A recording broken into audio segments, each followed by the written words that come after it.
Olá pessoal, bem-vindos à PNP de Matemática 3, no seu segundo ciclo. Continuamos com o conteúdo de matrizes e determinantes, essa segunda semana. Então nessa semana nós daremos um enfoque prioritário para a matriz transposta e vamos trabalhar com alguns exercícios resolvidos. Então, dada uma matriz A, chama-se transposta de A e indica por um A maiúsculo com um T como se fosse um expoente, ele pode ser minúsculo ou maiúsculo, a matriz onde se troca o I pelo J. Já vamos ver como fazer isso. Então, a matriz transposta, com a troca de I pelo J, a gente está trocando, na verdade, as linhas pelas colunas. É bastante abstrato de se falar, mas a gente vai entender com cuidado agora como é que é esse processo, como é que é esse procedimento de calcular a matriz transposta. Então vejam ali, ó, a transposta da matriz A, e a matriz A é 1, 3, 5 e 9, ela vai ser a matriz A com o T elevado, onde eu tenho ali 1, 5, 3 e 9. Então, a coluna que era 1, 5, a primeira coluna, virou a primeira linha 1, 5. A segunda coluna, que era 3 e 9, se transformou na segunda linha 3 e 9. Então, para essa transposta, pensa o seguinte, olhem na primeira matriz, a matriz A. O elemento A, 1 e 1, significa linha 1 e coluna 1.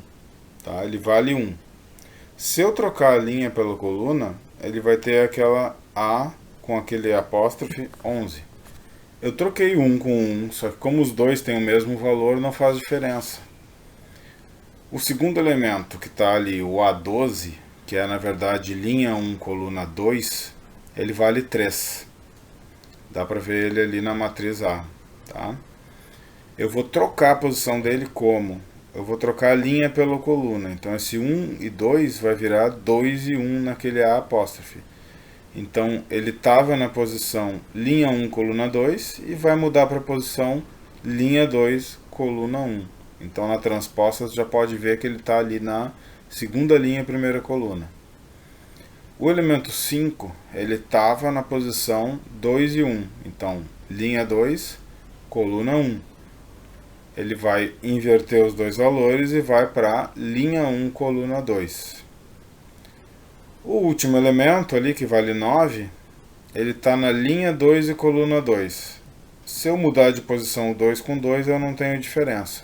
Então aí a gente já tem uma primeira conclusão, que quando o I e o J, que é a posição do elemento, linha e coluna, são a mesma, 1 e 1, 2 e 2, 3 e 3, na transposta eles se mantêm no mesmo lugar. E é o que dá para ver nessas duas matrizes do 1 e o do 9.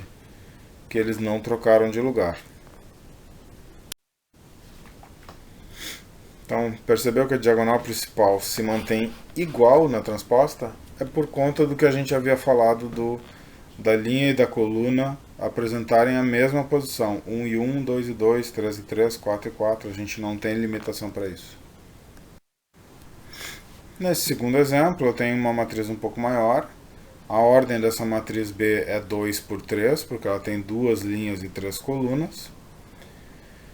Aí pensem o seguinte, se a matriz transposta muda o I com o J, então uma matriz que era 2 por 3, eu vou mudar e vai virar 3 por 2, a nova ordem da transposta. Tá? E é o que acontece aqui com essa matriz B. Ela tinha duas linhas e três colunas, 2 por 3, ela muda 3 por 2, ela vai virar 3 linhas e 2 colunas, ok? Então, o primeiro elemento ali é o 1, tá? Primeiro elemento no nosso modo de ver, porque não tem ordem, primeiro, segundo, terceiro, tá? Então, o elemento primeira linha, primeira coluna, é 1. Se eu inverter os dois, ele continua na mesma posição, 1 e 1. O elemento 1 e 2, que é a primeira linha, segunda coluna, vale 2 aqui. Ele invertendo vai valer 2 e 1. Vai ocupar a posição 2 e 1, que no caso é a segunda linha, primeira coluna. O elemento do final da primeira linha, que é o 3, ele está na primeira linha, terceira coluna. Se inverter, ele vai para a terceira linha, primeira coluna, como aparece ali já na transposta. A mesma coisa vocês podem fazer com a segunda linha e vão ver que ele vai ocupar a segunda coluna. Aqui a gente tem uma matriz 3x3, tá? Tem todo o desenvolvimento dela ali pelos números, como a gente fez nos exemplos anteriores. Quando tiver uma matriz quadrada, e o que significa uma matriz quadrada? Uma matriz de ordem 2x2, uma matriz de ordem 3x3, uma matriz de ordem 4x4, aquela forme geometricamente um quadrado, tá? Aí faz sentido a gente pensar em diagonal principal, tá? Todo o cálculo de desenvolvimento ali embaixo para fazer a troca de posicionamento para a matriz transposta, então invertendo cada posição. E vocês percebem ali que a diagonal principal se mantém mesmo na transposta, tá? Uma dica é pensar que essa diagonal principal é um eixo simétrico, um eixo de espelhamento. Tá? O que estava embaixo vai espelhar para cima na transposta. Espelhar tal e qual. Se você olhar ali a matriz C, eu tenho o -1 ocupando a posição 2 e 1. Se eu pensar naquela diagonal principal como um espelho, ele vai ocupar o lugar do zero lá em cima e vice-versa, o zero vem para baixo. E é o que acontece na transposta. Então usem a diagonal principal como um espelho e aí vocês conseguem visualizar bem mais facilmente a matriz transposta.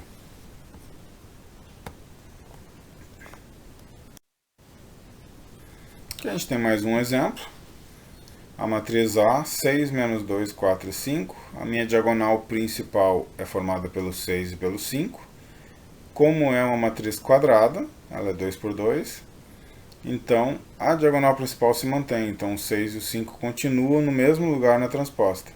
E o 4 e o menos 2 sofrem o efeito do espelhamento, né? Um troca de lugar com o outro.